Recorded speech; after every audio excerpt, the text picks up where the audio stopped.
Drive for Innovation has pulled into Freescale Semiconductor in Austin, Texas. And here with me now are two Freescale's automotive gurus, if you will. Okay, so a couple of weeks ago, as you guys saw, we tore down a Volt up in Detroit, down to the board level, and we're going to report on that later this spring. You guys are all over that car. The amazing takeaway from that was the electronics design of that car is mind-bending. The board design is so sophisticated. The safety features that GM has designed into it so sophisticated.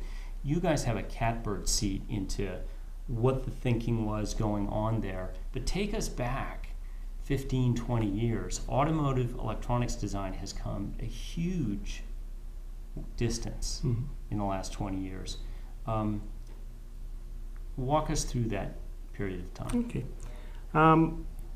Freescale, in those days, originally Motorola Semiconductor, worked way back in the 1970s on some of the first microcontrollers for automotive systems.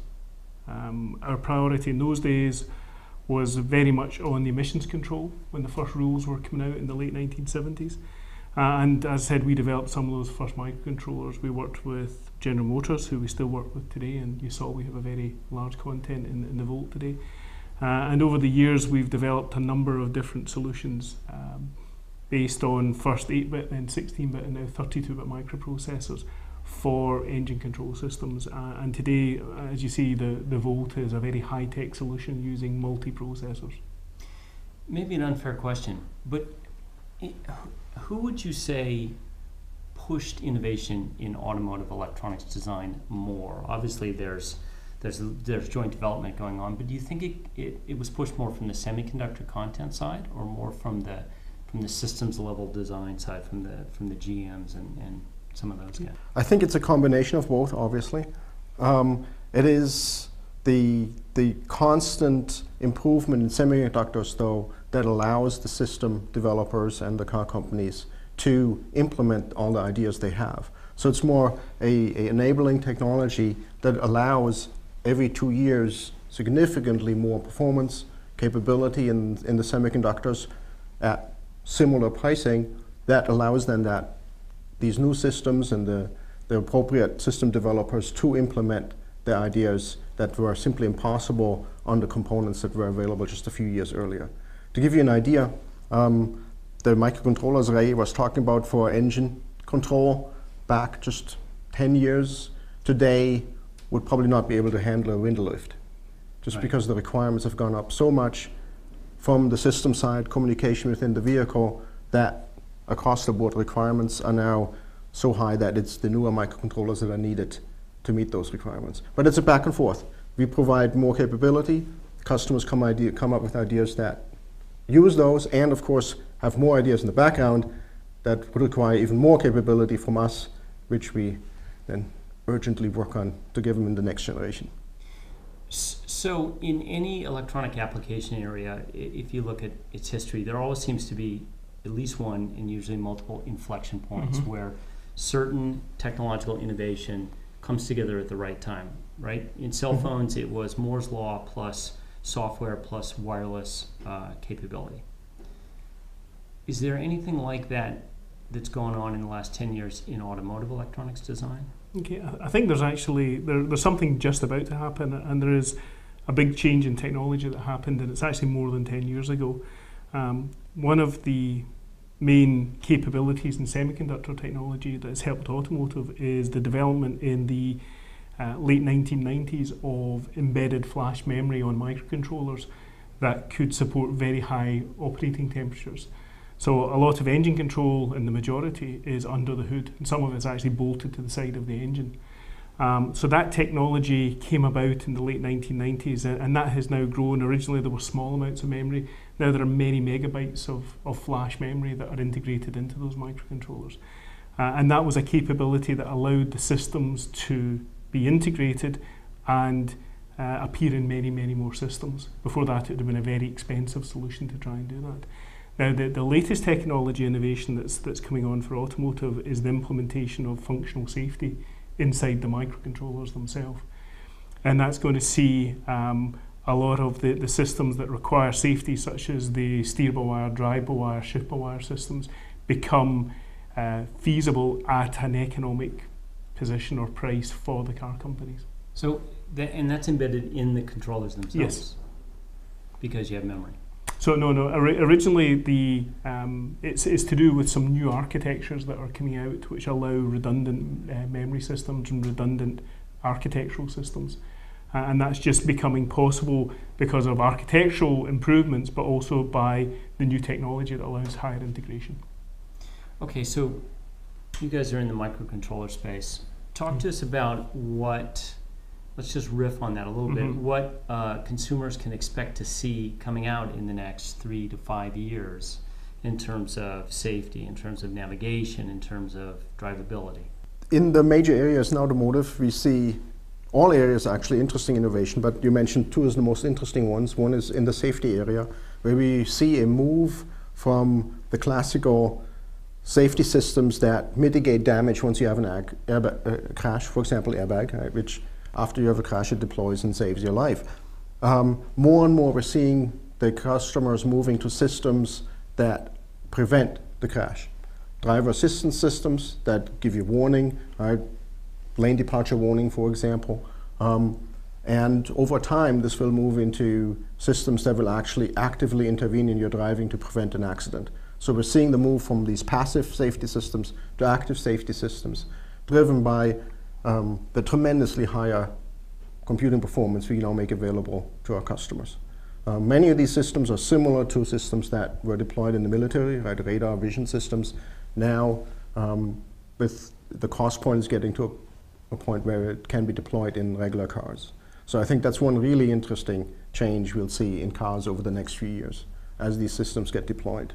Another one is, as you mentioned, in the driver information and or entertainment area, where we see a massive shift from the classical AM, FM radio with CD player and cassette player to much more of a connected system where you get your entertainment, be it music, right, or other forms of entertainment over a connection to the web, and you have more of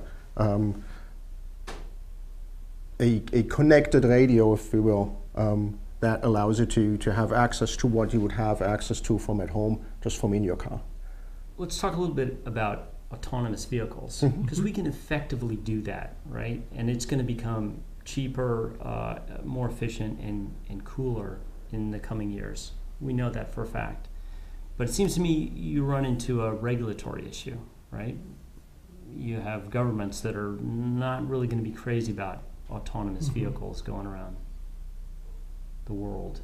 Do you think we'll ever get there in the next few years? Or is that going to be the barrier? It's not going to be an innovation barrier, it's going to be a regulation barrier.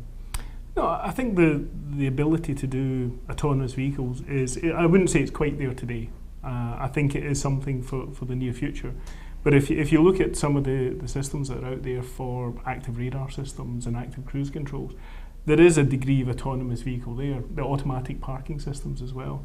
I just think it's going to be a little bit longer in technology before all the systems would be there to allow a vehicle to truly drive autonomously. And then you're right, I mean, there's a whole set of regulation items that would come along there.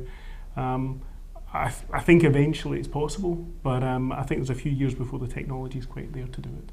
And Peter, you get any?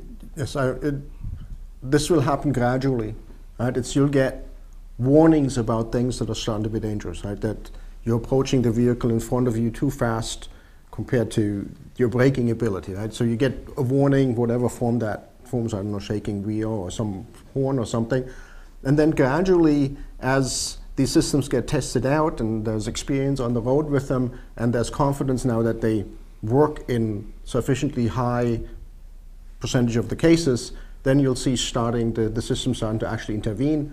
So it won't be from one day to the next you get into a car and it can drive itself. No, it'll be the car can help you in emergency cases slow down before you even step on the brake because it knows it's getting too close. It'll steer you to the center of the lane even if you let go of the steering wheel. So it'll be gradually, it'll be sort of here a little bit, there a little bit, that will be introduced, and then over time, in my opinion, at some point you'll be at a point, oh my God, you can actually let go of the steering wheel and it'll get to where I want to. However, then we get these regulatory questions. What is allowed now? Are you actually allowed to let go of the steering wheel, or do you need to pay attention? Can you read something in parallel? So, but when we get there, we'll see those. But I think this gradual introduction, that will almost certainly happen over the next 5-10 years. What are you guys dying to have put in your cars that you know is coming just down the road? What feature? I think I do the fully active cruise control. I think it is attractive. One of the technologies that I think I really want to see is the full image recognition, forward-looking camera systems that are coming out that start pre-warning you of objects in the distance, and can start calculating that a car is coming towards you at a set speed and it's time to take alternative action.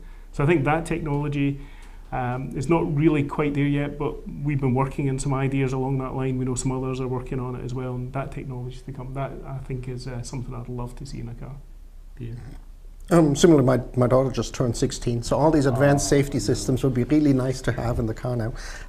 But another interesting thing, I think heads-up displays combined with navigation. I'd really like to see an augmented reality kind of system where you look through your windshield and it looks like the path you're supposed to follow is painted onto the road. So really the combination of, in this case, a heads-up display and the navigation system linked together so you can, without having to look over there, get your guidance, and it's ideally would be painted on the road, but even just on the heads-up display would already be nice. Are you finding the right skill sets coming out of schools? I can't imagine in the world of Facebook and Google that kids are waking up going, I want to be an automotive semiconductor engineer, right? It's just not sexy. However, it's we know it's going to be full employment for another 25 or 50 years. Are you finding the right skill sets, or is it a challenge? I'd say it's we find the right skill sets. It's not always easy in all of the locations we try to do it. One of the things Peter was pointing out there is that we always have had a very significant international footprint. We always pride ourselves in being the most international of the automotive suppliers. A lot of the other guys are Japanese supplying to Japanese and Germans supplying to Germans, and we've always been very well spread across the world. So we have system engineering teams working in Munich, we have them working here in Austin, we have them in Japan, we have them in China. In the US, you're right, there's not the same number of fresh outs appearing wanting to be in the automotive market. But certainly in some of our growth markets like China and actually in Japan as well and in Germany, we managed to satisfy those people requirements very well. What one market is emerging in automotive design that's going to surprise everybody in the next 5 years? I think that from our perspective, it's got to be China. I mean, at the moment, most of the technology in China is driven from the large OEMs who are European or US OEMs who are building there, but you can really see the strength and the undercurrent of the Chinese own tier 1 electronics developers starting to grow. And the interesting thing is that some of them are already out and competing in the global market space just as well as they're competing in China. So I think you're going to see massive growth from those companies, and the level of technology is growing well. Some of them have done some excellent joint ventures with other technology partners in terms of the module builders. So I think China is going to be the growth area. I think India will happen, but India will be a little bit later. It obviously doesn't quite have the infrastructure that helps it build an automotive electronics business at the moment. China, to me, is the place that's really going to boom.